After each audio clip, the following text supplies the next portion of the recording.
What's up guys? If you've bought Knifeless Tape and are looking for a basic 101 video on how to use this stuff, this is the video for you.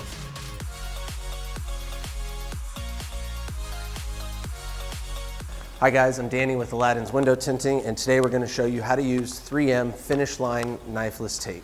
So I'm going to go ahead and put a piece down, put a piece of vinyl on top of it, and show you how to pull it through. Let's do it. Essentially this is a system of cutting vinyl, so it's going to allow you to get a nice clean cut on your vinyl without having to put a knife to the car. So we're going to put a piece down, simulating the cut that we want to make.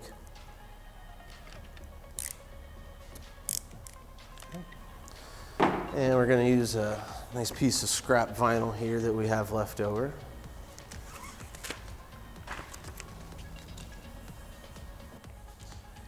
So the bottom area will be our finished area with tape residue on it.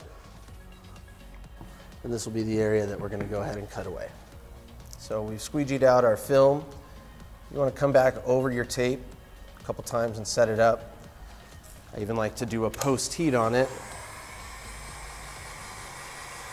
before I make my pull.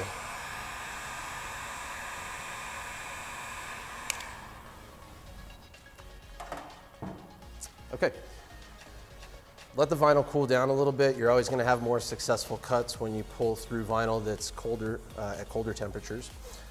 And so when we're ready to start the knifeless tape, we want to go ahead and pull it up. Make sure that the area prior to the vinyl is seated down very nicely.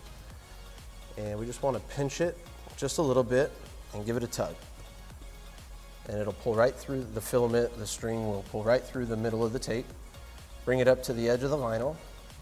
I like to put my finger over the vinyl so that it doesn't lift up when you go to pull the string. You want to pull it at a nice low angle directly over the tape. Nice swift motion. You can take your piece of scrap vinyl away and you can pull your tape out. Pull it up at an angle like that. And you're left with a nice, clean, finished edge. It's that simple. Thanks for watching, guys. That's a quick, basic 101 video on how to start and pull knifeless tape, 3M knifeless tape. Thanks for watching, guys. We appreciate you.